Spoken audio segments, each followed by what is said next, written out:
آپ کے پاس کھانے کو روٹی نہیں ہے, 2 بچے آپ سے پل نہیں رہے ہیں, جو اسلام بتا رہا ہوں میں آپ کو سمجھ میں آئے نہ آئے یہ آپ کا ہیڈک ہے, آپ نہ مانو اس کو, آپ چھوڑ دو اسلام کو, گورنمنٹ کی طرف سے کوئی پابندی نہیں ہے, لیکن آپ اپنی خواہشات کی بیس پہ اسلام کو چینج کرنے کی کوشش مت کرو. آپ کے پاس کھانے کو روٹی نہیں ہے, آپ بھوکے ہو, حمل ٹھہر گیا, تیسرا بچہ آ رہا ہے, 2 کو کھلانے کے, تعلیم نہیں, روٹی کے پیسے نہیں ہیں, روٹی کے. شروع میں روحانی عاملوں کا ذکر آ گیا نا, میرا میٹر شارٹ ہو گیا, پورا بیان اسی سٹائل میں ہوگا, ورنہ اچھا بھلا ہنس کھیل کے ہمارا بیان چلتا ہے.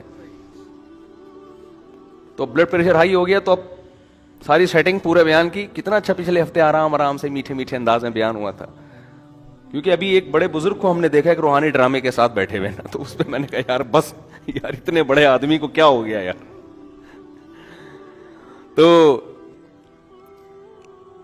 تو وہ روٹی کے پیسے اگر آپ کے پاس نہیں ہے, روٹی کے, آپ کے لیے کھانا مشکل, تعلیم اگلی چیز ہے نا, پہلے تو روٹی ہے نا, اور حمل ٹھہر گیا, اس بیس پہ گرانے کی اجازت نہیں ہے کہ کھلاؤں گا کہاں سے.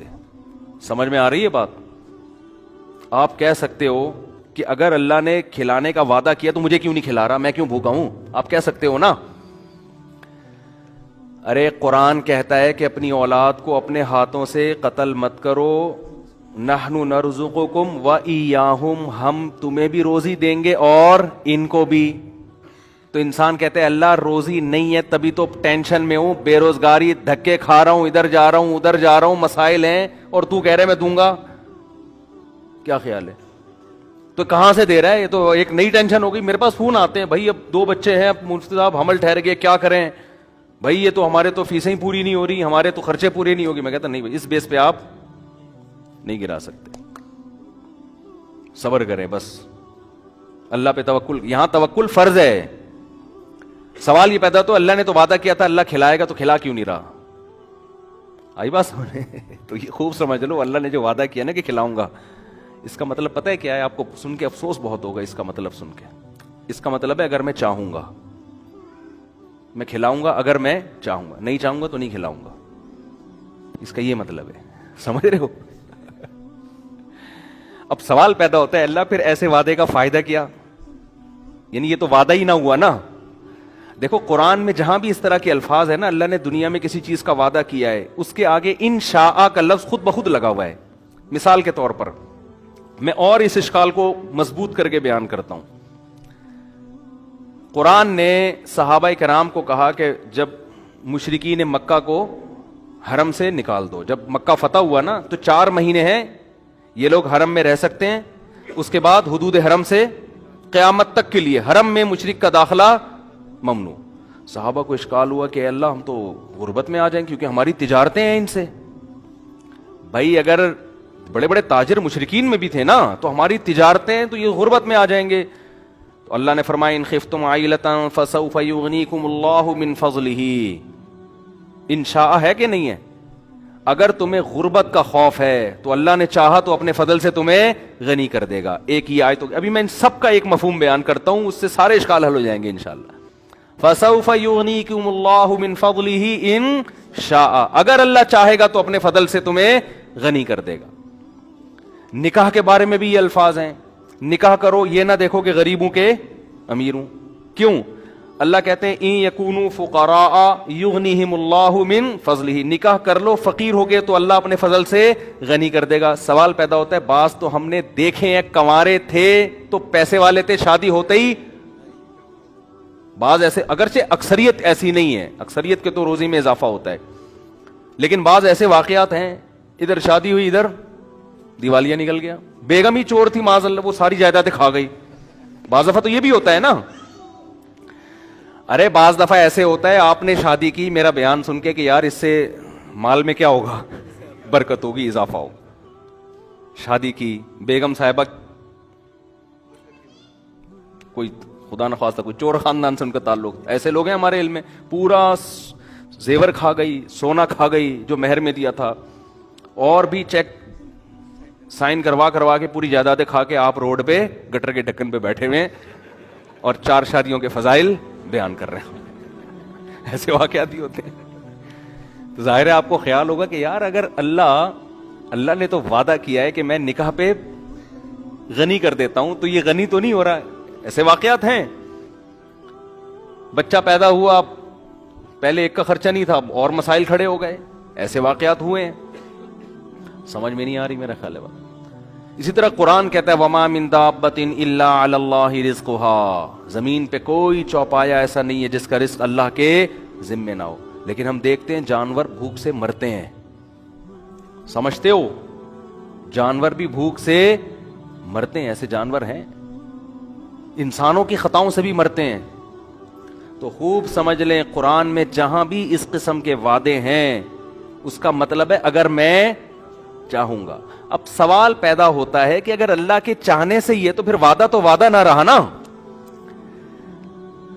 دیکھو, آپ نے کسی مزدور کے ذمہ ایک کام لگایا, مزدور کو آپ نے کہا کہ یار یہ 10 فٹ کا گڑھا کھود دے, میں تجھے 1 کروڑ روپے دوں گا. پہلے آپ نے کہا میں تجھے 1 لاکھ روپے دوں گا, اس نے کہا نہیں نہیں.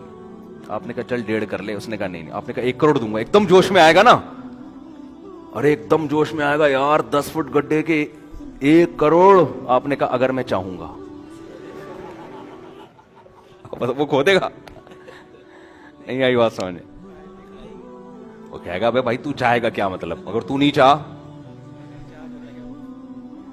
میں نے ایک صاحب سے پیسے کوئی چیز بیچی نا, تو پتہ نہیں 1 لاکھ کی تھی 1.5 لاکھ کی تھی. انہوں نے کہا میں آپ کو کل پیمنٹ دوں گا. میں نے کہا بھائی آپ, مجھے کیا پتا یار, میں آپ کو جانتا نہیں ہوں, آپ مارکیٹ سے شارٹی ہو جاؤ. ہم بعض دفعہ اپنا بکرے بیچ کے آ رہے ہوتے ہیں, دمبا کسی کو پہنا کے آ رہے ہوتے ہیں, لوگ ہمیں پہناتے ہیں, پھر اپنے دوسروں کو پہنانا پڑتا ہے ہمیں. ٹھیک ہے.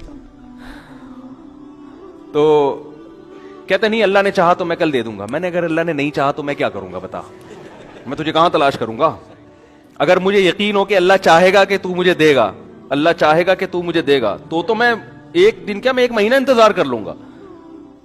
لیکن اگر اللہ نے نہیں, اللہ نے تو مجھے نہیں بتایا کہ میں چاہوں گا کہ نہیں چاہوں گا. اگر اللہ نے نہیں چاہا تو میں تو تجھے فون کروں گا بھائی میرے پیسے دے, تو کہے گا اللہ نے چاہا ہی نہیں.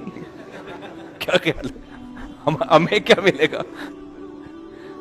اب جب ہم لوگوں کے بارے میں یہ بات سوچتے ہیں یار یہ کیوں اٹک رہا ہے یہاں پہ,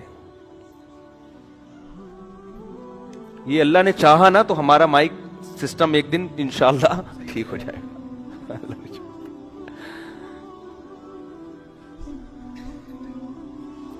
تو اب شکر ہے صحیح ہو گیا, صحیح ہو گیا. بس بیٹھ جاؤ, بڑے خراب نہ ہو جائے.